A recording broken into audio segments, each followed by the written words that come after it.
As the dust settles over the weekend's attacks, one name stands out: Rezvan. It was the deadliest Iranian attack in years, targeting to sensitive Israeli nuclear sites. But what really happened, and why is the response so crucial? What if I told you there's more to these strikes than meets the eye? Now, for those who haven't been keeping up, let me catch you up. Last Friday, October, when Israelis were celebrating their holiest of days, Yom Kippur, Iran unleashed hell. Hundreds of missiles rained down on Tel Aviv and Haifa, overwhelming Israel's Iron Dome defense system. For once, it wasn't Hamas or Islamic Jihad. Iran sent a clear message: they can strike anywhere, anytime. In this chaos, two crucial Mossad facilities were targeted, one in the coastal city of Netanya and the other near the Syrian border. Why these locations? What makes them so strategic? And what could be the devastating consequences of their damage? To understand the true impact of these attacks, we must delve deeper into what happened and why it's not just another flare-up. This attack was significant for several reasons. First, the sheer scale of it. This wasn't your average volley of rockets. Over 500 missiles were fired, making it one of the most ambitious attacks in recent times. Secondly, the accuracy of the strikes was unsettling. These missiles hit their targets with terrifying precision, penetrating deep into Israeli territory. In fact, some reports indicate that these missiles traveled over 200 kilometers into Israel, which raises a pretty big question.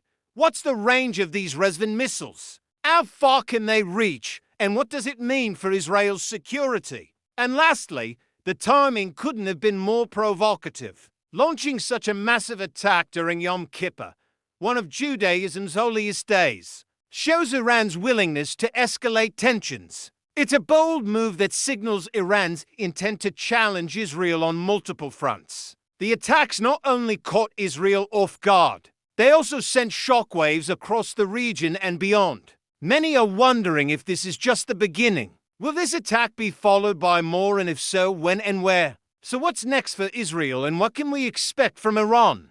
Well, that's where things get really interesting. Now, before we dig into that, let's talk about the weapons used in these attacks. What are these Rezvan missiles, and why should you care? Well, first off, the Rezvan missiles are no ordinary weapons. They represent a significant advancement in Iran's arsenal. Developed and manufactured by Iran's elite Islamic Revolutionary Guard Corps, these missiles are specifically designed to penetrate deep into enemy territory, evading conventional air defense systems. That's right, they're designed to slip past those pesky defense mechanisms that you think would stop them. And it's not just about evading defenses. The Rezvan missiles boast an impressive range and accuracy. Their makers claim they can travel up to 220 kilometers, which means they can strike targets deep inside Israel. That's a big deal, because it means that Iran can now target key Israeli installations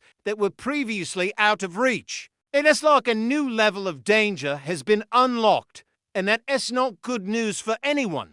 But it gets even more concerning. Reports suggest that these missiles can carry a variety of warheads, including cluster munitions. Talk about a one-to-punch. Cluster bombs disperse smaller explosive elements over a wider area. Imagine the devastation that can cause. Now here's the scary part. The respawn missiles reportedly use a top-over-attack method. What does that mean? Well, it means they fly above their targets and detonate downward where the defenses are usually weakest. It's a clever tactic that adds to their effectiveness and makes them harder to intercept. It's like trying to stop a bullet with a shield. You just don't know where it's going to come from. Now, why do you need to care about all this? Because these aren't just some toys. They're a serious threat to regional stability. They can change the balance of power in the Middle East. So let's unpack that. The Rezvan missiles are a testament to Iran's determination to expand its influence. They're not content with just being a regional power. They want to be a dominant force. And these missiles are a tool to achieve that goal. By developing this advanced weaponry, Iran is sending a clear message to Israel. It says, "We can hit you wherever you are, whenever we want." That's not exactly a friendly message. These attacks are part of a broader strategy by Iran to project its power. It's a way to show the world that they shouldn't be underestimated.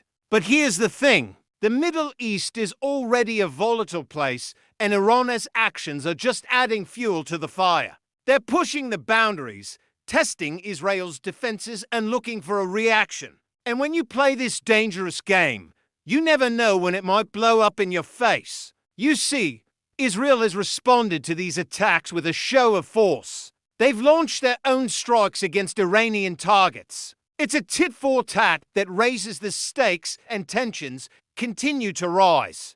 Now, nobody wants to see this spiral out of control. We all know that a full-blown conflict would be catastrophic. It would shake the entire region and have global repercussions. That's why it's crucial that both sides exercise restraint. They need to take a step back and find a way to de-escalate this situation before it escalates. Okay, so why is this important for you? Well, what happens in the Middle East doesn't stay in the Middle East. It affects all of us in ways we can't even imagine. A larger conflict could disrupt global oil supplies. Remember, the Middle East is a crucial oil-producing region. Any major disruption there can send shockwaves through the global economy. We're talking about rising gas prices and economic uncertainty. Not exactly something we need right now. But it gets worse. A broader conflict would likely draw in other regional powers. Suddenly you have a wider war on your hands. And who knows where it might end?